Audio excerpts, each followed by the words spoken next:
Bonjour à tous et bienvenue sur ma chaîne La Bibliothèque de Riel. Aujourd'hui on se retrouve pour une nouvelle vidéo et on va parler de la saga Phobos de Victor Dixon. Alors, déjà qu'est-ce que c'est Phobos? Combien de tomes il y a? Dis-nous tout Ariel. Ok, j'arrive. Alors Phobos c'est une saga qui contient 5 tomes plus un tome un peu origine, donc pour comprendre ce qui s'est passé avant, etc. Mais bon, moi j'ai lu pour l'instant les 3 premiers tomes, enfin je suis en train de lire le 3e tome. Mais je pense que ça suffit pour vous donner un peu mon avis sur la saga, ou en tout cas sur le début de la saga. Au moins je suis sûre de ne pas dire de spoil comme ça, parce que bon, voilà, je suis un peu une étourdie, donc on sait jamais. Donc Phobos, ça se passe une dizaine d'années après aujourd'hui, et en gros les États-Unis sont très endettés. Et donc il y a un président qui s'appelle le président Green, qui décide de vendre la NASA à une société privée. Donc la société Atlas Capital achète la société de la NASA. Et donc maintenant la NASA appartient à des privés qui décident qu'ils vont faire une télé-réalité et envoyer 12 astronautes sur Mars. Mais attention, ils vont envoyer 6 filles et 6 garçons qui ne se verront pas avant le voyage. Enfin les 6 filles vivent ensemble, les 6 garçons vivent ensemble. Mais entre eux, ils ne se sont jamais vus. Et en gros, une fois qu'ils sont dans le vaisseau pour aller sur Mars, les 6 filles, elles sont d'un côté du vaisseau, les 6 garçons, ils sont d'un autre côté. Et en gros, en attendant d'aller sur Mars, il va y avoir des séances de speed dating. Et à chaque fois, une fille peut inviter un garçon pendant la semaine.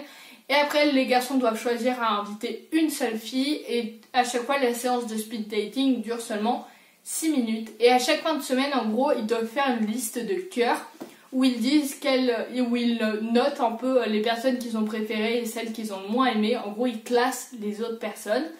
Et à la fin du voyage jusqu'à Mars, ils devront choisir qui sera leur femme ou leur homme pour le reste de leur vie sur Mars.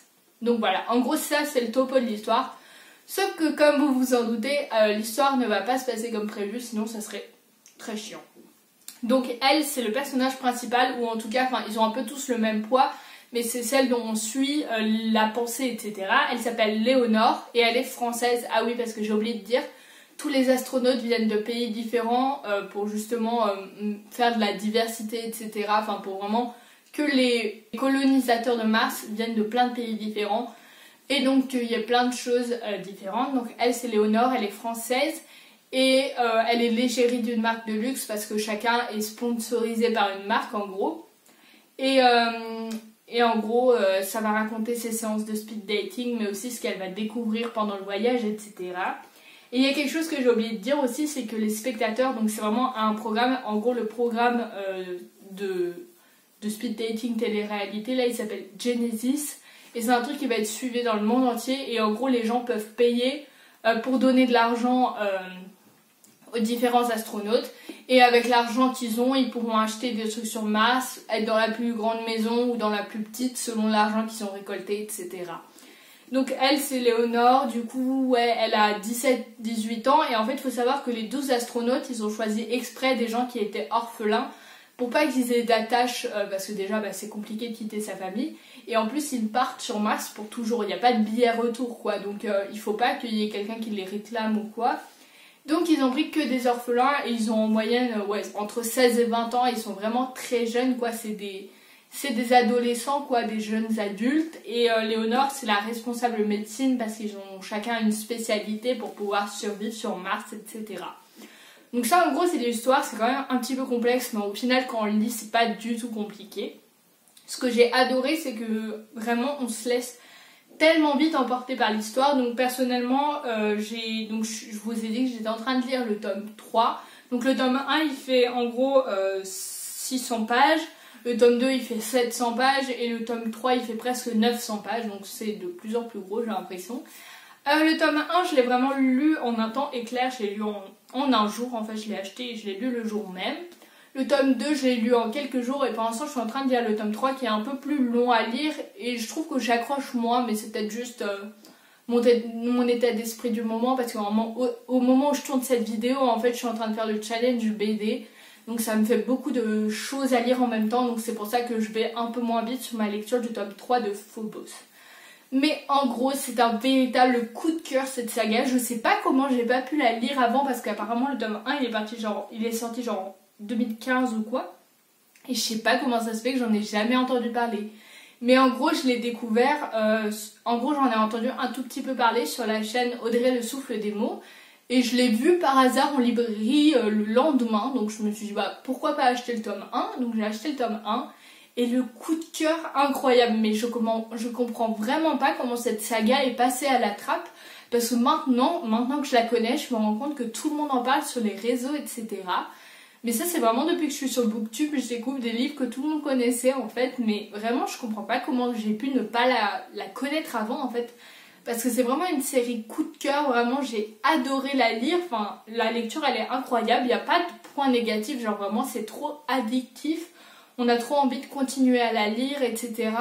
On a vraiment envie de savoir ce qui va se passer après parce qu'on est vraiment dans les pensées du personnage et même des autres astronautes aussi. C'est très addictif parce qu'en fait, c'est un peu de la science-fiction, mais en même temps, on n'est pas submergé par les choses qu'on apprend. Et aussi, ce que j'aime bien, c'est qu'à plusieurs moments, en fait, il y a des schémas un peu pour nous aider à comprendre comment est fait le vaisseau, et aussi il y a des petits tableaux qui nous permettent de suivre les listes de cœurs et combien d'argent pour chaque personnage, etc. Et c'est vrai que c'est mieux que si c'était écrit. J'essaye de vous trouver un schéma en fait, mais je crois qu'il n'y en a pas beaucoup dans le tome 1. Mais il y a vraiment des très beaux schémas qui permettent vraiment de voir à quoi ressemble le vaisseau, etc. Il y a juste un truc que j'ai pas trop aimé. Alors attendez, je vous montre juste un schéma. Ça par exemple c'est un schéma qu'on a dans le tome 1 et qui nous permet vraiment de comprendre comment c'est situé, comment ça se passe sur Mars, etc. Par contre ce que j'ai pas trop aimé c'est la façon dont sont découpés les chapitres. En gros ça revient pas à la page d'après comme d'habitude, ça se suit. En gros c'est un nouveau chapitre mais il est à la suite de l'enfant. Je trouvais que c'était un découpage un peu bizarre qui est parfois un peu énervant parce que j'avais envie de couper mais en fait j'avais peur de ne pas retrouver l'endroit où j'en étais parce que c'est vraiment bizarrement coupé. Du coup c'était un peu énervant des fois, mais à part ça j'ai trop aimé et c'est vraiment le seul truc qui m'a un peu embêté, donc je trouve ça un peu bête. Je sais pas si c'était une volonté de l'auteur ou de la maison d'édition ou quoi, mais je trouve ça un peu dommage. Après ça va pas gâcher ma lecture, mais je trouve ça un peu dommage de pas être revenu à la page d'après pour un chapitre. Enfin voilà, j'ai pas trop compris pourquoi, mais c'est pas si grave que ça.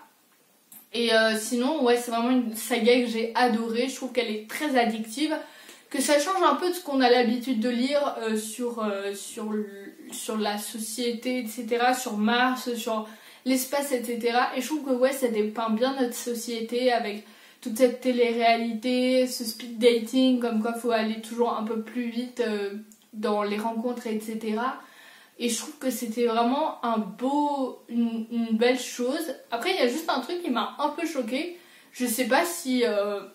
c'est fait exprès qu'il n'y ait que des personnages hétérosexuels parce que je me suis dit, imagine ils embarquent un astronaute, enfin si vraiment on est dans le livre, ils embarquent un astronaute et en fait il est homosexuel, du coup il peut pas rencontrer des personnes du même sexe que lui parce que c'était vraiment les hommes rencontrent les femmes et les femmes rencontrent les hommes. Donc j'ai trouvé ça un peu bizarre, mais qui sait, il y aura peut-être justement une révélation sur ça dans les prochains tomes. J'ai pas tout lu donc je peux pas savoir, mais voilà. Ouais, c'est le seul truc que j'ai trouvé bizarre, mais après peut-être que les gens qui ont sélectionné des astronautes ont fait exprès de prendre que des personnes hétérosexuelles pour ne pas avoir de problème avec ça. Donc c'est peut-être tout simplement ça. Voilà, j'ai juste trouvé ça dommage. J'ai pas encore lu les tomes suivants, il y a peut-être une allusion à ça. Mais s'il n'y a pas d'allusion à ça, je trouve juste ça un petit peu bizarre. Mais bon, c'est pas choquant non plus, ça m'a pas choqué au moment de ma lecture, ça m'a juste choqué un peu après quand je me suis dit ah mais comment ils auraient fait, etc. Mais... voilà, ça c'est pas un gros point négatif, c'est juste une petite question que je me pose en lisant le roman. À part ça, donc vraiment, je vous conseille à fond la saga Phobos. C'est une saga où j'étais passée à côté. Je sais pas trop pourquoi, mais je vous la conseille. Si cette vidéo t'a plu, tu peux liker la vidéo, la commenter, t'abonner. Je sais pas si tu as lu ce livre ou pas, tu peux me le dire en commentaire. Et tu peux aussi me dire qui est ton personnage préféré. Personnellement, je déteste Alexei, là, le russe. J'aime bien Léonore, mais je préfère quand même Chris. Je trouve elle est trop gentille, elle est toute mignonne, etc. Et je trouve Elisabeth, enfin Lise, là, la fille, elle est trop gentille aussi. Genre, elle est toute mignonne et je suis trop désolée pour elle par rapport à tout ce qui se passe dans le livre et tout. Donc voilà un peu mes personnages préférés. Et Marcus, j'ai eu du mal avec lui, enfin je sais pas trop pourquoi, mais je vois que tout le monde adore Marcus, mais ouais, moi c'est pas tant que ça, mais bon ça changera peut-être au fil de ma lecture. Voilà.